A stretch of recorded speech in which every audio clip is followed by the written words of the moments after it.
नमस्कार, मेरा भारत मेरी संस्कृति चैनल पर आप सभी मित्रों का स्वागत है। मैं हूं घनश्याम पंत। आज बहुत दिनों बाद आपके सम्मुख उपस्थित हो रहा हूं, तो उसके लिए आप सब लोग क्षमा करना। समय की उपलब्धता कम होने के कारण यह सब हुआ। फिर भी बीच बीच में कोशिश करता हूं कि आप सब लोगों से संवाद स्थापित हो। आज जिन लोगों का जन्मदिन है उन्हें जन्मदिन की ढेर सारी शुभकामनाएं, और जिनका वैवाहिक वर्षगांठ है उन्हें भी चैनल की तरफ से ढेर सारी शुभकामनाएं व आशीर्वाद। मित्रों, आज हम जिस माहौल में जी रहे हैं, घर का वातावरण भी सही नहीं है, समाज का वातावरण भी सही नहीं है, देश का वातावरण भी, विदेशों का वातावरण भी सही नहीं लग रहा है। हर जगह वातावरण प्रदूषित हो चुका है। इसका कारण है परिवार के बीच वैचारिक मतभेद, समाज के बीच वैचारिक मतभेद, देश के बीच, देश के राजनेताओं के बीच वैचारिक मतभेद तथा पूरे विश्व स्तर पर यदि हम देखें तो सभी के मन में वैचारिक मतभेद उपलब्ध है, जिसके कारण हम सही तरीके से अपना जीवन यापन नहीं कर पा रहे हैं। डर डर के जी रहे हैं, शांति नहीं है। तो सबसे पहले यदि हम अपने घर से शुरू करें तो हमें अपने घर में शांति का वातावरण बनाने की कोशिश करनी चाहिए। तो उसके लिए सबसे पहले हमारे माता पिता हैं या हमारे घर के बुजुर्ग हैं, तो उन्हें परिवार के बीच कैसे सामंजस्य बिठाया जाए, कैसे सब लोग एक साथ रहकर जीवन यापन कर सकते हैं, या एक साथ रह नहीं भी रहे हैं, अलग अलग भी रहे हैं, तो परिवार के सब लोग एक दूसरे के साथ प्रेम बनाए रखें, व्यवहार बनाए रखें। यह कोशिश हमें कैसे करनी है, इस पर विचार करने की आवश्यकता है। तो यह सब अपने बच्चों के अंदर जो संस्कार होने चाहिए, इसकी तरफ भी हमें ध्यान देने की आवश्यकता है, बच्चों पे नज़र रखने की आवश्यकता है। आज हमारी जो युवा पीढ़ी है किस तरफ जा रही है? नशे की तरफ तो नहीं जा रही है, चोरी चकारी, बेरोजगारी तो जैसा कि हमें देखने को मिलता है कि बहुत बढ़ी हुई है। तो बेरोजगारी का मतलब ये नहीं है कि हम चोरी करें, कुछ न कुछ कार्य हम ऐसा कर सकते हैं जिससे हम अपना जीवन यापन कर सकते हैं। यह ज़रूरी नहीं है कि हम गाड़ियों में घूमें, हम जो है कार या हम हवाई जहाज़ पर उड़ें। पैदल भी यदि हमें चलना पड़े और यदि हमें पेट भरने लायक मेहनत करके कुछ पैसा प्राप्त हो रहा है, तो हमें ऐसे मेहनत वाले कार्य करके भी अपना जीवन यापन करने की कोशिश करनी चाहिए। इसी में मान है, सम्मान है। और यदि हम गलत रास्ता चुनते हैं तो उससे हम अपनों के नज़रों में तो गिरते हैं, स्वयं के नज़रों में भी गिरते हैं तथा समाज के नज़रों में भी गिर जाते हैं। इसलिए सबसे पहले हमारी यह जिम्मेदारी बनती है कि परिवार के सब लोग एक साथ बैठ करके एक दूसरे की समस्याओं को समझें और उन समस्याओं का समाधान करने की कोशिश करें।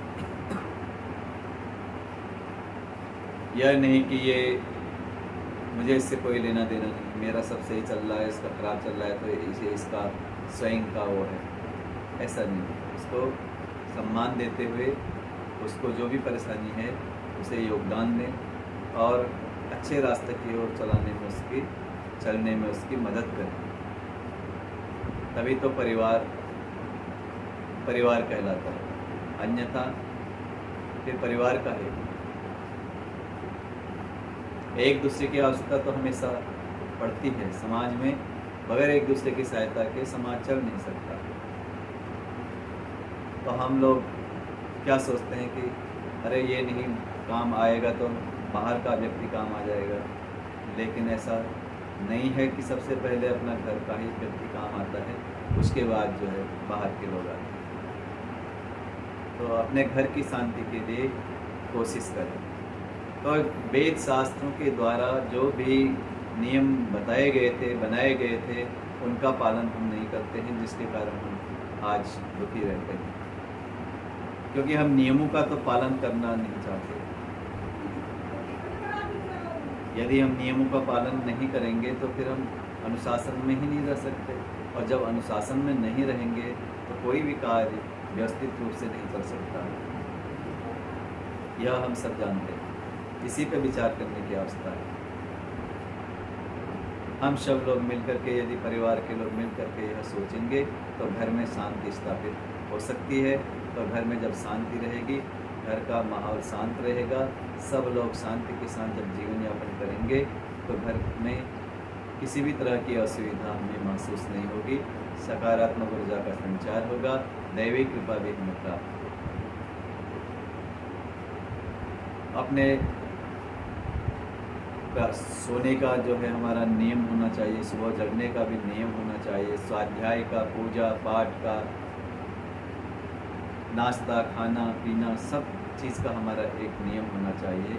व्यवस्थित तरीके से यदि हम उसे करते हैं तो हम ठीक तरीके से अपना जीवन यापन कर सकते हैं। और एक दूसरे के साथ यदि हम मान सम्मान शिष्टाचार से रहेंगे तो एक दूसरे के साथ प्रेम संबंध बढ़ेगा, और जब प्रेम बढ़ेगा तो परिवार जो है एकत्रित होगा, एकत्रित होंगे, संगठित होंगे तो समाज संगठित होगा, समाज संगठित होगा तो देश मजबूत होगा।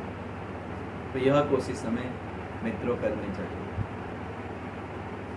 केवल हमारे एक परिवार जब यह सोचने लगेगा तो धीरे धीरे सारे परिवार समाज ऐसा सोचने लगेगा, और जब सारा समाज ऐसा सोचने लगेगा तो देश जो है मजबूत होने लगेगा।